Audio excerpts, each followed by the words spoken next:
Hello बच्चों, कैसे हो आप सब। तो एल्कीन्स की केमिकल प्रॉपर्टीज में जो नेक्स्ट टाइप ऑफ रिएक्शन है वो कौन सा है आपका, पॉलीमराइजेशन।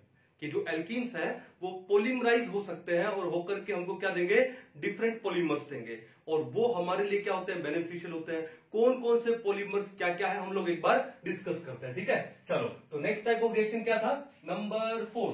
नंबर 4 क्या है, पॉलीमराइजेशन। पॉलीमराइजेशन, ठीक है। चलो, पॉलीमराइजेशन का मतलब क्या है कि बहुत सारी जो सिंपल यूनिट्स, जैसे मान लो कोई एक कंपाउंड है, उसके दो या दो से ज्यादा यूनिट्स हैं, वो आपस में क्या हो जाए, कंबाइन हो जाए। आपस में क्या हो जाए, कंबाइन हो जाए, और हमको एक लॉन्ग चेन कंपाउंड दे। और उस लॉन्ग चेन कंपाउंड है, उसको हम लोग क्या बोलते हैं, पॉलीमर बोलते हैं। उस लॉन्ग चेन कंपाउंड में बहुत सारी यूनिट्स क्या होती है, रिपीटिंग होती है। और वो जो रिपीटिंग यूनिट्स है उनको हम लोग क्या बोलते हैं, मोनोमर्स बोलते हैं। क्या बोलते हैं, मोनोमर्स। यानी पॉलीमराइजेशन में होगा क्या कि जो मोनोमर्स यूनिट है वो आपस में कंबाइन होंगी, और कंबाइन होकर के क्या होगा, रिपीट होंगी। रिपीट होकर के क्या बनाएगा, पॉलीमर्स बनाएंगे। क्या बनाएंगे, पॉलीमर। सिंपल। तो इस प्रोसेस को हम लोग क्या बोलते हैं, पॉलीमराइजेशन बोलते हैं। क्या बोलते हैं उसे, पॉलीमराइजेशन, ठीक है। अब देखो, पॉलीमराइजेशन में जो मैकेनिज्म है वो आपका आयोनिक मैकेनिज्म भी हो सकता है, और वो आपका फ्री रेडिकल मैकेनिज्म भी हो सकता है। देखो कौन सा, it can be ionic mechanism और it can be of free radical mechanism. तो पॉलीमराइजेशन आयनिक मैकेनिज्म से भी होता है, जिसमें कैटायनिक मैकेनिज्म हो गया, एनायनिक मैकेनिज्म हो गया, और वो फ्री रेडिकल मैकेनिज्म से भी होता है। और फ्री रेडिकल मैकेनिज्म कब होगा, भाई मान लो आपके पास ऑक्सीजन प्रेजेंट हो या पेरोक्साइड प्रेजेंट हो, तो पेरोक्साइड की प्रेजेंस में क्या होगा, फ्री रेडिकल मैकेनिज्म होगा। देखो, इन द प्रेजेंस ऑफ पेरोक्साइड्स। जैसे मान लो आपको एक पेरोक्साइड दे दिया गया, क्या, बेंजोइल पेरोक्साइड दे दिया गया, मान लो, ठीक है। अब बेंजोइल पेरोक्साइड क्या है, ये फिनाइल ग्रुप है। Then C double bond O C double bond O, और फिर एक क्या लग गया, फिनाइल ग्रुप। तो इसका नाम क्या है, बेंजोइल पेरोक्साइड। क्या नाम इसका, देखो इस ग्रुप को हम लोग क्या बोलते हैं, बेंजोइल ग्रुप बोलते हैं। क्या बोलते हैं, बेंजोइल ग्रुप। और यहां पर दो ऑक्सीजन है और उनके बीच में कौन सा बॉन्ड है, सिंगल बॉन्ड है। और जहां पर भी ऑक्सीजन में सिंगल बॉन्ड होगा वो क्या होगा, पेरोक्साइड लिंकेज होगा। तो इसका नाम क्या होगा आपका, बेंजोइल पेरोक्साइड, ठीक है। या फिर आपको यहां पे R2O2 भी दे सकता है, ठीक है, एल्काइल पेरोक्साइड। तो यहां पर क्या होगा कि ये जो बॉन्ड है ऑक्सीजन के बीच का, ये बॉन्ड टूटेगा, इसके अंदर होगा होमोलाइसिस। होमोलाइसिस होगा तो क्या होगा, ये एक इलेक्ट्रॉन इस ऑक्सीजन के पास, एक इलेक्ट्रॉन इस ऑक्सीजन के पास। तो आपके पास क्या बन जाएगा, फ्री रेडिकल बन जाएगा। क्या बन जाएगा, फ्री रेडिकल। तो फ्री रेडिकल का प्रेजेंस में भी क्या होगा, क्या होगा, क्या अपना पॉलीमराइजेशन हो सकता है। मैकेनिज्म कौन सा हो जाएगा, फ्री रेडिकल मैकेनिज्म। ये बात समझ आ गई। चलो, अब आयोनिक मैकेनिज्म के थ्रू भी पॉलीमराइजेशन होता है, ठीक है। जैसे मान लो अगर मैं बात करूं कि एडिशन पॉलीमराइजेशन। एडिशन का मतलब क्या है कि जो मोनोमर यूनिट है वो आपस में क्या हो गई, ऐड हो गई, और कोई भी बाई प्रोडक्ट नहीं निकाला, ठीक है। तो एडिशन पॉलीमराइजेशन अगर हो, जैसे एक कैटलिस्ट है, बड़ा ही इंपॉर्टेंट कैटलिस्ट है, एग्जाम में कई बार क्वेश्चन पूछा जाता है इसके बारे में भी। क्या नाम है इसका, जिगलर नेटा कैटलिस्ट। क्या नाम है, जिगलर नेटा कैटलिस्ट। अब ये जिगलर नेटा कैटलिस्ट क्या होता है, ये आपका होता है क्या, ट्राई एल्काइल एल्यूमिनियम। और एल्काइल की जगह जैसे मान लो हमने क्या ले लिया, इथाइल ग्रुप ले लिया। जैसे मान लो ट्राई इथाइल एल्यूमिनियम। क्लियर है। आपको R3Al भी दे सकता है। प्लस में टाइटेनियम टेट्राक्लोराइड TiCl4, इसका ये जो मिक्सचर है, that mixture is known as Ziegler Natta catalyst, ठीक है। तो ये जो जिगलर नेटा कैटलिस्ट है ये आयोनिक मैकेनिज्म करवाता है, एडिशन पॉलीमराइजेशन करवाता है, ठीक है। तो मोनोमर यूनिट है, आपस में कंबाइन होती है और वो बार बार रिपीट होती जाती है, तो उसे एक लॉन्ग चेन कंपाउंड बनता है। And that long chain compound, उसका मोलिकुलर मास क्या होगा, ज्यादा होगा, उसको हम लोग क्या बोलते हैं, पॉलीमर बोलते हैं। क्या बोलते हैं, पॉलीमर। कहानी समझ आ गई। और पॉलीमराइजेशन है, उस प्रोसेस का नाम क्या हो गया, पॉलीमराइजेशन। दो मैकेनिज्म से होगा, एक आयोनिक मैकेनिज्म। आयोनिक मैकेनिज्म में आपका कैटायनिक भी आ जाएगा, आपका एनायनिक भी आ जाएगा, और दूसरा कौन सा है, फ्री रेडिकल मैकेनिज्म। बट याद रखना कि फ्री रेडिकल मैकेनिज्म है वो वही होगा जहां ऑक्सीजन प्रेजेंट होगा, यानी जहां पे पेरोक्साइड लिंकेज होगा, पेरोक्साइड होगा। तो पेरोक्साइड की मैकेनिज्म, पेरोक्साइड की प्रेजेंस में फ्री रेडिकल मैकेनिज्म होने वाला है। ये बात क्लियर है, कोई दिक्कत नहीं है। चलो अब एक काम करते हैं, कुछ एक हम लोग एल्कीन पढ़ रहे थे, तो एल्कीन है उसको मोनोमर लेते हैं और उसके हम लोग क्या कुछ एक कंपाउंड्स भी लेंगे और बाद में क्या बनाएंगे, उसके पॉलीमर्स बनाएंगे। क्लियर है? चलो इसको एक बार नोट डाउन कर लो, मिटा दो। हाँ जी, तो सबसे पहले जैसे मान लो हमने ले लिया सबसे छोटा एल्कीन, क्या ले लिया हमने, ले लिया ethene, CH2 double bond CH2, क्या नाम इसका, इथीन। ठीक है, अब इसके ले लिए हमने क्या, N मोल, बहुत सारे नंबर ले लिए उसके, है ना। ठीक है, तो क्या होगा, इनका हम लोग करवा दें क्या, पॉलीमराइजेशन। ठीक है, तो आपको क्या याद रखना है, पॉलीमराइजेशन में जो कार्बन कार्बन का जहां भी डबल बॉन्ड दिखे उसको तोड़ के सिंगल बॉन्ड कर दो, बस। जहां भी कार्बन कार्बन का डबल बॉन्ड दिखे उसको क्या कर दोगे, सिंगल कर दोगे। जहां ट्रिपल दिखे उसको डबल कर दोगे, यानी एक बॉन्ड आपको तोड़ना है। ठीक है, तो क्या करना अपने को, इस डबल बॉन्ड था उसको क्या कर दिया, सिंगल कर दिया, कर दिया। फिर उसके बाद अब ये जो यूनिट है ये रिपीट होती जाएगी आगे, फिर CH2 CH2 CH2 CH2 और रिपीट होती जाएगी। ठीक है, चलो तो हम उसको बार बार लिखे, इससे बढ़िया एक ही बार लिखा और इस बॉन्ड के ऊपर से हमने क्या लगा दिया, ब्रैकेट लगा दिया और यहां पे हमने क्या लगा दिया, N, क्योंकि हमने कितने लिए थे, N नंबर लिया था, तो ये भी कितने होंगे, ये भी N होंगे सेम। ठीक है, अब ये क्या था हमारा, ये था इथीन। अब इथीन का हमने कर दिया पॉलीमराइजेशन, तो इथीन के नेम के आगे आप एक प्रीफिक्स ऐड कर दो, क्या, पोली, तो इसका नाम क्या हो जाएगा, पॉलीथीन। क्या नाम हो जाएगा, पॉलीथीन। अब सबने नाम सुना है पॉलीथीन का, घर में जो पॉलीथीन यूज करते हैं हम लोग, मार्केट से जो सामान लेके आते हैं ना, तो वो पॉलीथीन है, और वो पॉलीथीन है वो इथीन का क्या है, पॉलीमर है। कहानी समझ आ गई। कौन सा पॉलीमराइजेशन हुआ यहाँ पे, एडिशन पॉलीमराइजेशन हुआ। देखो ये एल्कीन थी, ऐड हो गई, कुछ भी निकल नहीं रहा है, कोई बाई प्रोडक्ट निकल नहीं रहा है, तो इसको बोलते हैं हम लोग एडिशन पॉलीमराइजेशन। ठीक है, चलिए नंबर 2 देखो, मान लो आपको दे दिया जाए CH2 डबल बॉन्ड, यहां पर CH2 का एक हाइड्रोजन हटा के हमने यहां पे लगा दिया क्लोरीन, तो इसका नाम क्या हो गया, इसका नाम हो गया वाइनाइल क्लोराइड। क्या नाम हो गया इसका, वाइनाइल क्लोराइड। अब मैं आपको एक बात समझा दूं जो कि आपको याद रखनी है, क्या याद रखनी है, कि मेन कार्बन चेन के साथ में आप जो भी फंक्शनल ग्रुप लगाते हो उस फंक्शनल ग्रुप को या तो आप नीचे लगाओ या ऊपर लगाओ, यानी एज ए ब्रांच उसको दिखाओ। यानी फंक्शनल ग्रुप का जो बॉन्ड है उस बॉन्ड में आपको कोई चेंज नहीं करना है। मैंने क्या बोला था, जो कार्बन चेन होगा जहां पे डबल बॉन्ड होगा उसको सिंगल कर देना है, जहां पे ट्रिपल उसको डबल कर देना है, जहां पे कुछ नहीं है वहां पे सिंगल कर देना है, तभी तो वो पॉलीमराइजेशन होगा। लेकिन जो भी फंक्शनल ग्रुप है उसको आप या तो नीचे दिखाओ या ऊपर दिखाओ, फंक्शनल ग्रुप के बॉन्ड में कोई चेंज नहीं करना। ऐसा नहीं है या कार्बन क्लोरीन में सिंगल बॉन्ड है, जब इसका पॉलीमराइजेशन करेंगे तो कार्बन क्लोरीन का बॉन्ड सिंगल से आप डबल कर दोगे, नो, ऐसा नहीं करना है, उसमें कोई चेंज नहीं। इसलिए फंक्शनल ग्रुप को ऊपर या नीचे दिखाओ। ठीक है, चलो कितने ले लिए हमने, N, तो क्या होगा इसका पॉलीमराइजेशन होगा। तो यहां पे मेन कार्बन चेन कौन सी है, ये हॉरिजॉन्टल, इसको याद रखो। इस चेन में आपको चेंज करना है, डबल बॉन्ड दिखे वहां सिंगल कर दो, ये देखो यहां डबल दिख रहा है, सिंगल कर दो तो क्या बन जाएगा, CH2 सिंगल बॉन्ड CH, और ये जो ब्रांच थी फंक्शनल ग्रुप वाली इसको कोई चेंज नहीं करना, सेम एज इट इज रखना है। ठीक है, फिर इस कार्बन के साथ यहां एक बॉन्ड, यहां पर एक बॉन्ड, और क्या कर दो यहां पे N। अब ये था विनाइल क्लोराइड, तो ये आपका क्या हो गया, पॉली वाइनाइल क्लोराइड, जिसको हम लोग शॉर्ट में क्या लिखते हैं, हम शॉर्ट में लिखते हैं क्या, PVC। क्या लिखते हैं, PVC। आपने नाम सुना होगा PVC का, PVC की पाइप्स बनती है, PVC के हेड बैग्स बनते हैं, हैंड बैग्स बनते हैं, PVC के रेनकोट भी बनते हैं। ठीक है, समझ जाओगे। चलो, और ये जो हमारे जो इलेक्ट्रिक वायर्स होती हैं उनके ऊपर वो जो एक लग रहा है ना प्लास्टिक का, रबड़ का सब कुछ दिखाई देता हमको, वो भी किसका बना है, PVC का। यानी ये हमारे जो बोर्ड्स हैं वो भी किसके बनते हैं, PVC के बनते हैं कुछ एक बोर्ड्स, समझ जाओगे, कोई दिक्कत नहीं है। चलो उसके बाद देखो नंबर 3, नंबर 3 क्या है, अगर मान लो CH2 डबल बॉन्ड CH और क्लोरीन की जगह मैं यहां पे लगा दूं साइनाइड, क्या लगा दूं, साइनाइड, फंक्शनल ग्रुप हो गया, नीचे लिख दिया।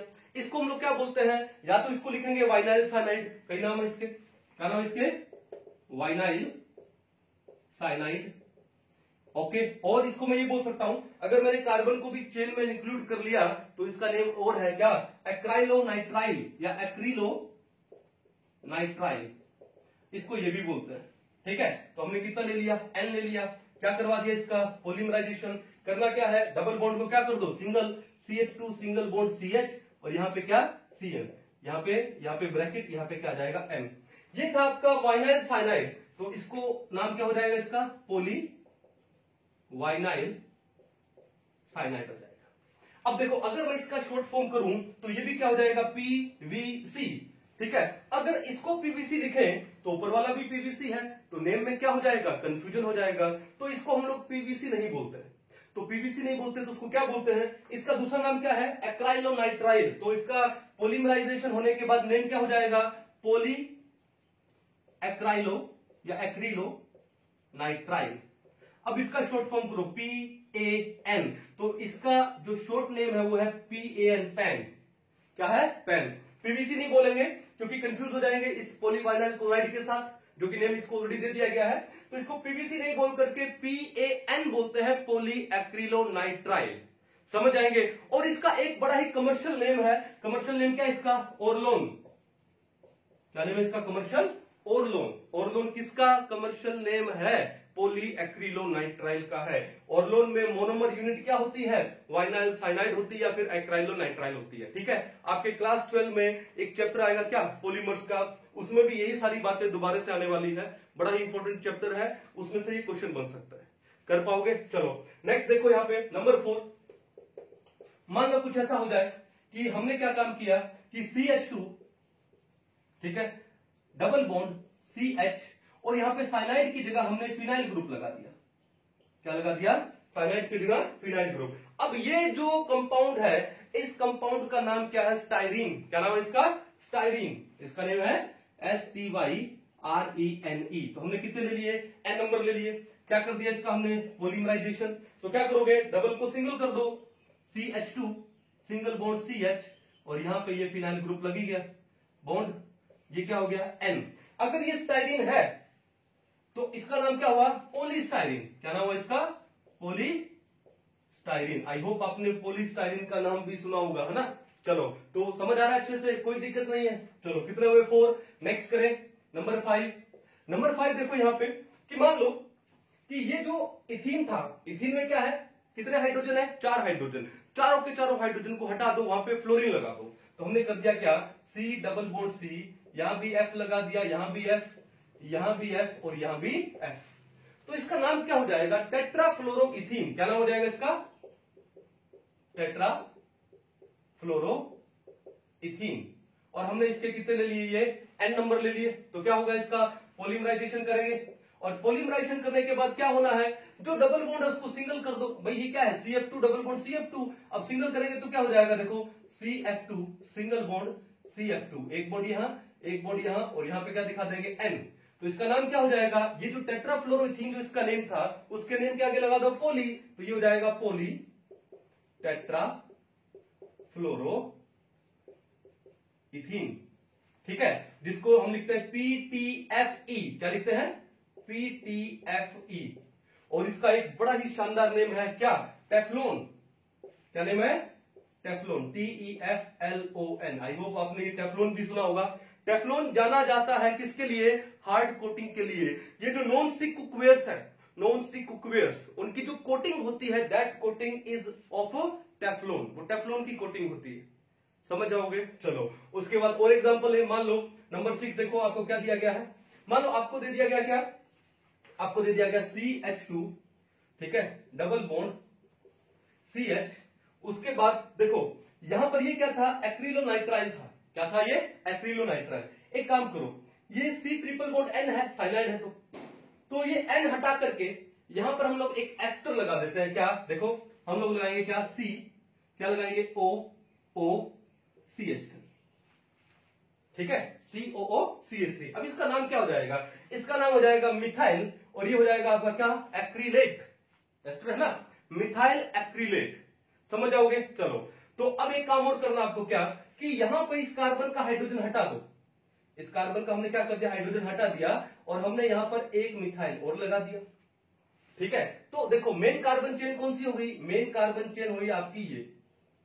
ठीक है, ओके। तो ये क्या है, मिथाइल एक्रिलेट, और उसमें एक क्या लग गया, मिथाइल और लग गया।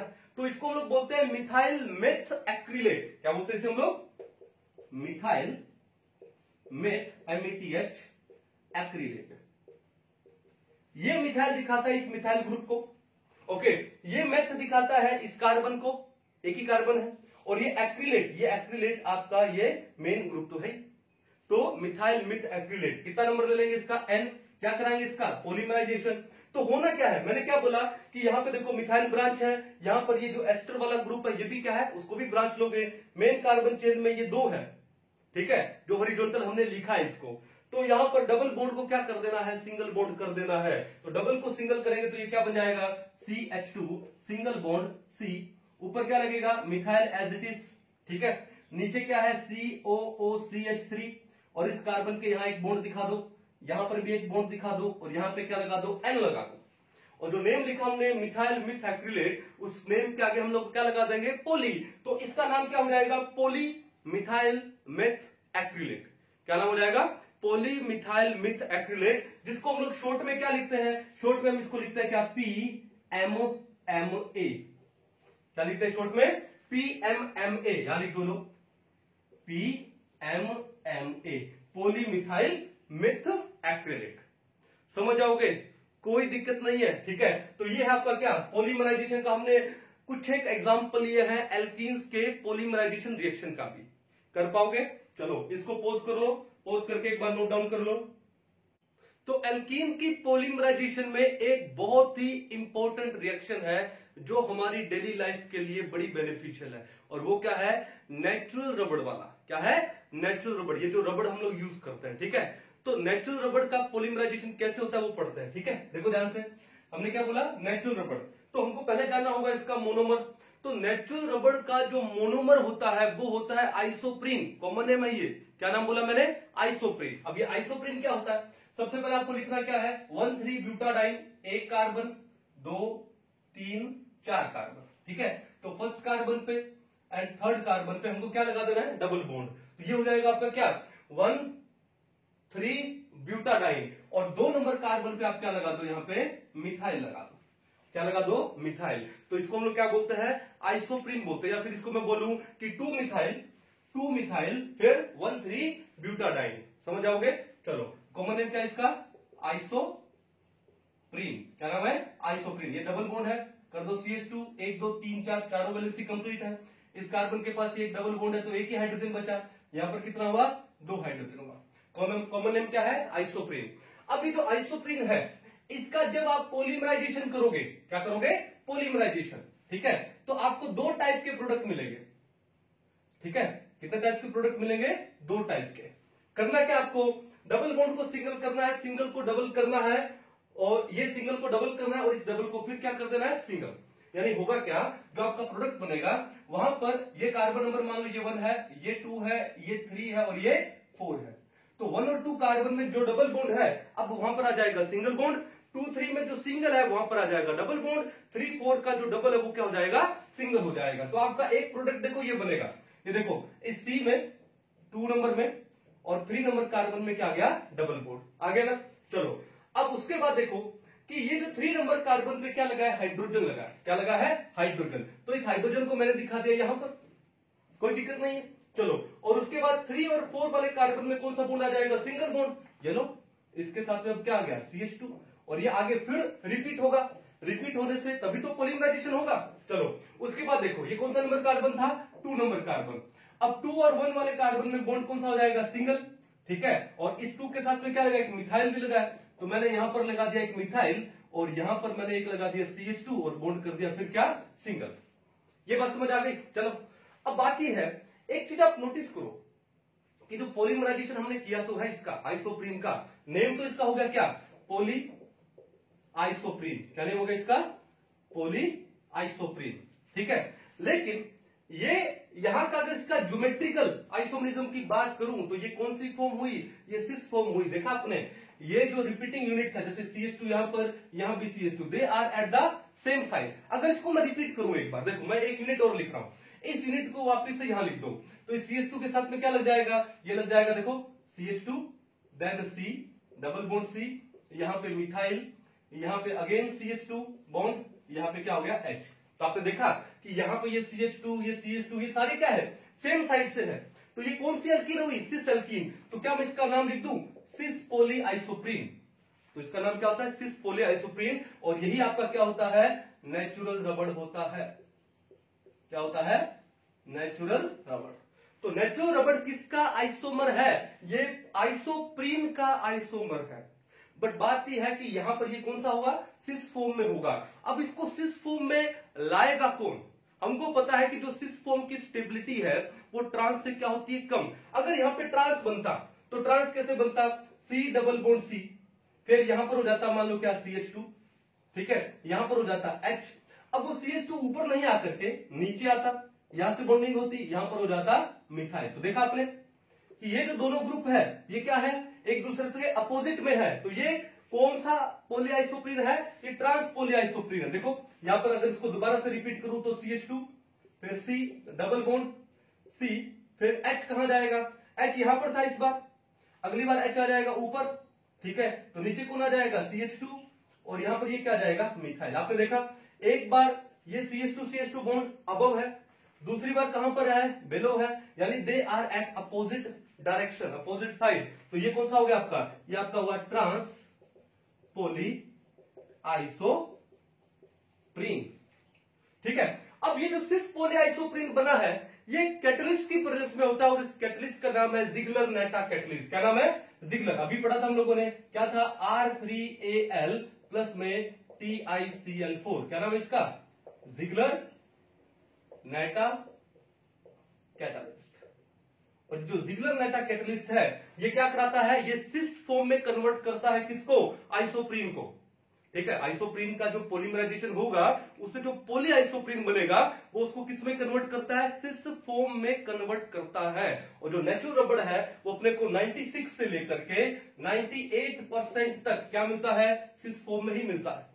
तो आपको समझ आएगा जिगलर नेटा कैटलिस्ट लगेगा किसमें, सिस पॉलीआइसोप्रीन फॉर्म करने में। ये क्वेश्चन एक बार नीट में भी आ चुका आज के 3-4 साल पहले कि जो नेचुरल रबड़ होता है वो क्या होता है, वो सिस पॉलीआइसोप्रीन होता है। अब ये जो ट्रांस पॉलीआइसोप्रीन है इसको क्या बोलते हैं, इसको हम लोग बोलते हैं क्या, गट्टा पर्चा। क्या बोलते हैं इसको, गट्टा पर्चा, ठीक है, याद रखना, gutta percha is the name of trans polyisoprene. तो यहां पर भी कुछ एक इंपॉर्टेंट क्वेश्चन बनते हैं आपके एग्जाम के लिए, कर पाओगे, कोई दिक्कत नहीं है, इसको नोट कर लो एक बार। चलो अब उसके बाद नेक्स्ट टाइप ऑफ रिएक्शन है एल्कीन्स की, वो कौन सी है, आइसोमराइजेशन। कौन सी है, आइसोमराइजेशन। यानी जो एल्कीन्स है एक कैटलिस्ट की प्रेजेंस में, जैसे वो कैटलिस्ट आप क्या ले लोगे, AlCl3 ले लोगे या एल्यूमिनियम सल्फेट ले लोगे, और अगर इनको हम लोग 500 से लेकर 700 डिग्री सेल्सियस तक हीट कर दें तो क्या होता है, इनमें आइसोमराइजेशन हो जाता है। एक एग्जांपल पढ़ते हैं, देखो ध्यान से। मान लो आपको दे दिया जाए क्या, 1 ब्यूटीन दे दिया जाए, क्या दे दिया जाए, 1 ब्यूटीन। कैसे, 1 2 3 4, यहां पे डबल बॉन्ड कर दिया हमने, CH2 ये हो गया CH, CH2 CH3, क्या नाम है इसका, ब्यूट1 इन या फिर 1 ब्यूटीन, ठीक है। अब अगर इसकी रिएक्शन करवा दी जाए किसके साथ में, हम लोग करवा दें क्या, AlCl3 के साथ में, या फिर मैं करा दूं एल्यूमिनियम सल्फेट के साथ में। अब ये यहां पर क्या काम करते हैं, ये यहां पे काम करते हैं क्या, कैटलिस्ट का।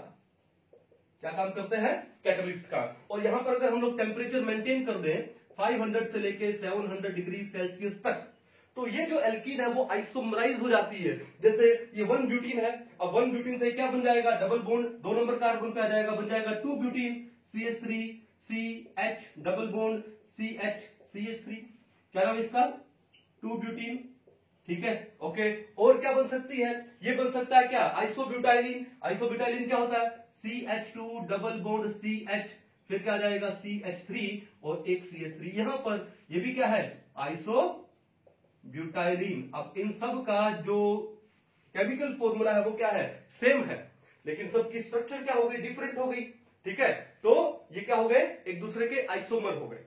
तो जो 5वीं टाइप की जो रिएक्शन है वो जो एल्कीन दिखाता है वो कौन सा आपका, आइसोमराइजेशन। आई होप समझ आ गया। 1 पेंटीन से बन जाएगा 2 पेंटीन, 2 पेंटीन से और आगे उसके सेम आइसोमर बन जाएंगे जिसका केमिकल फॉर्मूला सेम होगा। डन, कोई दिक्कत नहीं है। चलो इसको भी आप एक बार अच्छे से नोट डाउन कर लो। चलिए अब उसके बाद हम ये जो एल्कीन्स है इसके कुछ एक यूजेस पढ़ लेते हैं कि भाई ये क्या क्या काम आते हैं हमारी डेली लाइफ में। वैसे तो बहुत सारे यूजेस हैं एल्कीन्स के हमारी डेली लाइफ में, लेकिन हम उनमें से कुछ एक यूजेस यहां पे हम लोग एक्सप्लेन करते हैं। देखो ध्यान से क्या लिखे हम लोग, यूजेस ऑफ एल्कीन्स। ठीक है, तो नंबर 1 देखो कि ये जो एल्कीन्स है वो प्लास्टिक फॉर्मेशन में काम आता है। किस फॉर्मेशन में? प्लास्टिक। जैसे कि आप लोग जानते हो हमारी जो आजकल की लाइफ है वो बहुत ज्यादा डिपेंडेंट हो गई है प्लास्टिक के ऊपर। ठीक है, इवन आप देखो कोई भी कॉम्पिटिटिव एग्जाम जब हम लोग देते हैं तो वो पेपर हमको जो मिलता है वो भी किस में मिलता है? वो भी प्लास्टिक के पॉलिथीन में मिलता है। ठीक है, मार्केट से कोई भी सामान लेकर के आते हैं तो प्लास्टिक पॉलिथीन में पैक होकर के आता है। हालांकि कई बार गवर्नमेंट कुछ एक रूल्स भी चालू करती है कि भाई प्लास्टिक बैन कर देती है कुछ टाइम के लिए, लेकिन आपने नोटिस किया होगा वो बैन है वो थोड़े टाइम के लिए होता है ना, परमानेंट बैन नहीं है। ठीक है, तो वो प्लास्टिक का यूज हमारी लाइफ में क्या हो गया? बहुत ज्यादा हो गया है ना। तो ये जो एल्कीन्स है वो प्लास्टिक फॉर्मेशन में भी काम आता है। तो नंबर 1 क्या लिखेंगे? इन प्लास्टिक फॉर्मेशन। ठीक है, नंबर 2 देखो। ठीक है, ये जो वेल्डिंग करते हैं, मान लो कोई लोहे के पार्ट को, दो लोहे के पार्ट को आपस में चिपकाना हो तो वहां पर जो वेल्डिंग करते हैं उसके अंदर भी हम लोग किसका यूज करते हैं? ये ऑक्सी इथाइलिन का यूज करते हैं। तो ऑक्सी इथाइलिन वेल्डिंग में भी एल्कीन का यूज होता है। तो क्या लिख देंगे? इन ऑक्सी इथाइलिन वेल्डिंग। ठीक है, नंबर 3, जो पैकेट फूड हमारे पास आता है उस पैकेट फूड को प्रिजर्व करने में भी एल्कीन्स का हम लोग यूज करते हैं। और कई बार क्या होता है कि जैसे कुछ एक फ्रूट्स है, जैसे मान लो बनाना है, और जैसे वो बनाना जब हमारे पास आया, मार्केट में आया, तो वो ग्रीन कलर का है, तो उस बनाना को पकाना है, राइपन करना है, तो उसके अंदर भी एल्कीन का यूज किया जाता है। यानी फ्रूट्स राइपनिंग में भी इनका यूज करते हैं। तो क्या लिखेंगे? As food preservatives, as food preservatives and ripening of fruits. ठीक है, चलो उसके बाद देखो कि ये जो जनरल एनेस्थीसिया यूज किया जाता है, उस जनरल एनेस्थीसिया में क्या यूज करते हैं? जैसे इथीन में 10% O2 मिला करके उसको जनरल एनेस्थीसिया के रूप में यूज किया जा सकता है। तो देखा, तो एक आपका जनरल एनेस्थेटिक्स है। ठीक है, तो क्या लिखोगे?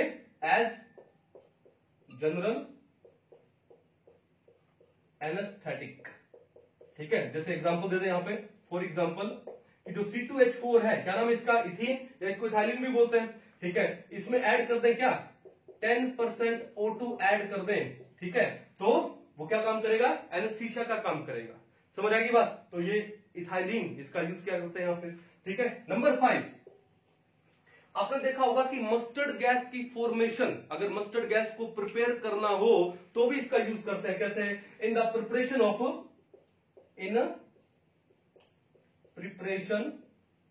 Of mustard gas.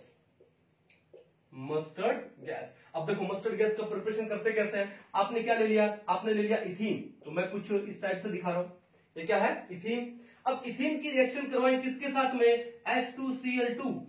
ठीक है, H2Cl2 डाई सल्फर डाइक्लोराइड के साथ में रिएक्शन कराएं तो इथीन के कितने मॉलिक्यूल लगेंगे? 2 मॉलिक्यूल लगेंगे। ठीक है, रिएक्शन होगी तो क्या रिएक्शन होगी भैया? बात ही है कि जो एक क्लोरीन है वो यहां पर लग जाएगा, एक क्लोरीन यहां लग जाएगा, और जो सल्फर है वो यहां पर लग जाएगा। बनेगा क्या? देखो ये बनेगा Cl, यहां पे आएगा CH2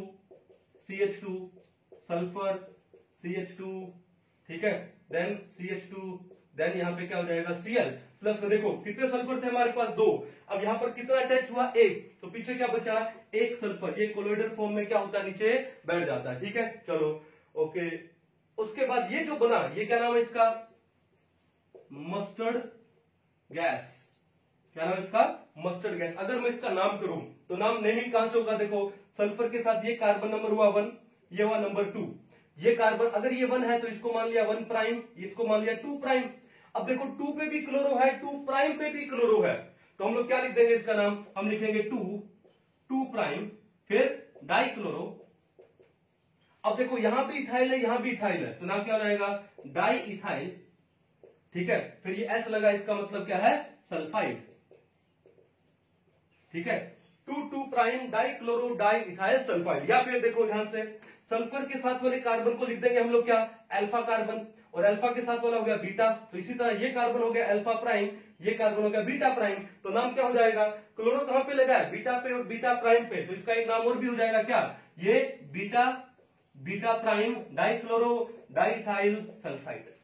समझ आओगे। और इसको हम लोग क्या बोलते हैं, मस्टर्ड गैस बोलते हैं। कोई इशू नहीं है। तो ये कुछ एक यूजेस थे, ठीक है। अब इसके बाद देखो कुछ एक लेबोरेटरी टेस्ट पे जाए अगर हम लोग एल्कीन्स की, तो वो लेबोरेटरी टेस्ट हम लोग करें। देखो मिटा दो इसको, हाँ जी।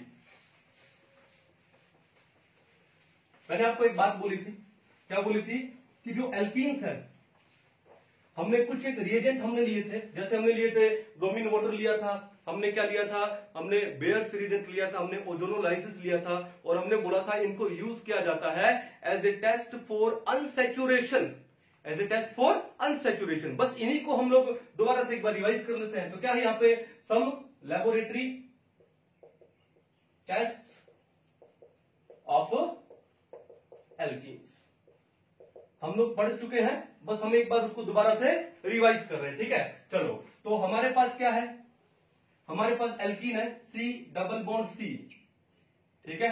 चलो, ये क्या हमारे पास एक एल्कीन, ओके। पहला टेस्ट करें, पहला टेस्ट कौन सा करें, जैसे ब्रोमीन वाटर का टेस्ट करें, ठीक है। तो ब्रोमीन वाटर के साथ में ये क्या करेगा, ठीक है। तो क्या होगा, ब्रोमिनेशन हो जाएगा यहाँ पे। तो ब्रोमिनेशन हो जाएगा तो जो ब्रोमीन का जो रेड कलर है, वो रेड कलर क्या हो जाता है, डिस्चार्ज हो जाता है, डिसअपियर हो जाता है, ठीक है। तो आपका जो प्रोडक्ट है वो प्रोडक्ट क्या बन जाएगा, सी एक ब्रोमीन मान लो यहां लग गया, एक ब्रोमीन यहां पे लग गया, ठीक है। तो क्या हुआ, ये डाई ब्रोमिनेशन हुआ, क्या हुआ, ये डाई ब्रोमिनेशन हुआ। और इसका जो रिजल्ट निकला, वो रिजल्ट क्या निकला, कि जो ब्रोमीन का जो रेडिश ब्राउन कलर है, ठीक है, वो क्या हो जाता है, डिस्चार्ज हो जाता है, डिसअपियर हो जाता है, ठीक है। रेडिश कलर क्या हो जाता है, डिस्चार्ज, ठीक है, किसका, ब्रोमीन का। कहानी समझ आ गई। चलो, दूसरा टेस्ट हम लोगों ने क्या पढ़ा था इसका, Baeyer's reagent test, Baeyer's reagent test. और ये जो बेयर्स रिएजेंट टेस्ट में, ये बेयर्स रिएजेंट एक्चुअली होता क्या है, 1% डाइल्यूट एल्केलाइन कोल्ड KMnO4 को हम लोग क्या बोलते हैं, बेयर्स रिएजेंट बोलते हैं, क्या, 1% डाइल्यूट एल्केलाइन कोल्ड KMnO4 को हम लोग क्या बोलते हैं, बेयर्स रिएजेंट बोलते हैं, ठीक है। तो क्या होगा, जब एल्कीन की रिएक्शन इस बेयर्स रिएजेंट के साथ करवाते हैं तो क्या बनेगा, यहां पर हो जाता है डाई हाइड्रोक्सीलेशन, क्या हो जाता है यहाँ पे, डाई हाइड्रोक्सीलेशन। और ये जो डाई हाइड्रोक्सीलेशन होता है, ये क्या होता है, यहाँ पे सिन एडिशन होता है, क्या होता है यहाँ पे, सिन एडिशन। तो इसको मैं क्या लिख दूं, सिन डाई हाइड्रोक्सीलेशन हो जाता है। बड़ा डिटेल में विद मैकेनिज्म में हमने पढ़ा था ये, है ना।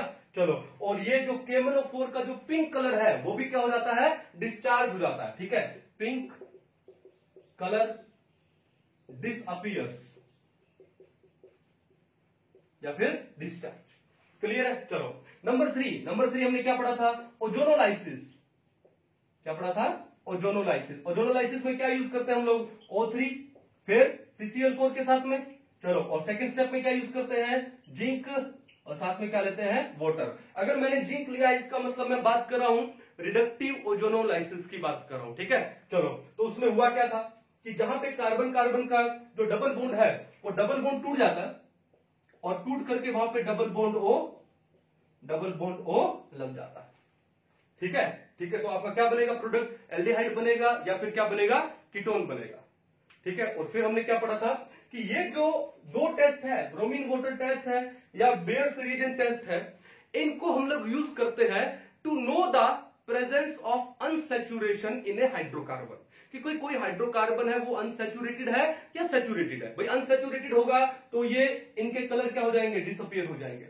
लेकिन ये जो ओजोनोलाइसिस का टेस्ट हम यूज करते हैं to know the location of a double bond या फिर triple bond in a hydrocarbon, ठीक है। चलो, तो लोकेशन कैसे पता करते हैं, कि जैसे मान लो कि आपके पास कोई दो एल्डिहाइड दे दिए आपको, या दो कीटोन दे दिए, या फिर एक एल्डिहाइड एक कीटोन दे दिया। मान लो एक एग्जांपल लेते हैं, क्या क्वेश्चन है, how to locate the position of, अभी मैं डबल बॉन्ड की बात कर रहा हूं, ऑफ डबल बॉन्ड। ठीक है, चलो एक एग्जांपल लेते हैं। मान लो आपको दिया एक फॉर्मल्डिहाइड, तो फॉर्मल्डिहाइड क्या हुआ, CH डबल बॉन्ड प्लस, और आपको एक दे दिया गया क्या, एसिटल्डिहाइड। एसिटल्डिहाइड क्या है, C double bond O CH3H। आपको करना क्या है कि यहां पे जो C double bond O group है, इन दोनों को एक दूसरे के सामने ले आओ। क्या ले आओ, एक दूसरे के सामने। फिर जो हमने एल्कीन का ओजोनोलाइसिस किया था उसका रिवर्स कर दो। ओजोनोलाइसिस में क्या किया था, जहां कार्बन कार्बन में डबल बॉन्ड दिखा था उसको तोड़ा और वहां पे डबल बॉन्ड लगाया। ठीक है, रिवर्स में क्या करेंगे कि जो C डबल बॉन्ड और C डबल बॉन्ड को एक दूसरे के सामने रखा, उनके डबल बॉन्ड हटा दिए, ये हटा दो, और इनके बीच में क्या लगा दो, इन दोनों कार्बन के बीच में क्या लगा दो, डबल बॉन्ड लगा दो। लगा दिया तो हमारा एक एल्कीन बन गया, जिसका नंबरिंग कहां से होगा, यहां से होगा, नंबर 1, ये नंबर 2, ये नंबर 3। तो पता लग गया कि जो डबल बॉन्ड है वो नंबर 1 कार्बन पे है, यानी हमने पता लगा दिया location of the double bond. ठीक है, to locate the position of double bond. Double bond की पोजीशन को हमने क्या कर दिया, लोकेट कर दिया। ठीक है, तो ये किससे होता है, ओजोनोलाइसिस से। तो ये कुछ एक थे आपके क्या, लेबोरेटरी टेस्ट ऑफ एल्कीन्स। तो ये था आपका टॉपिक, कौन सा, एल्कीन्स वाला। आई होप अच्छे से समझ आया होगा। बड़े डिटेल में हमने सारे कॉन्सेप्ट पढ़े हैं, जेई लेवल तक के पढ़े हैं। इसके अंदर अच्छे से प्रैक्टिस कीजिए, बहुत सारे क्वेश्चन इसके अंदर सोल्व कीजिए, और उसके बाद हम लोग नेक्स्ट टॉपिक पे चलेंगे। तो मिलते हैं नेक्स्ट टॉपिक में, तब तक के लिए थैंक यू।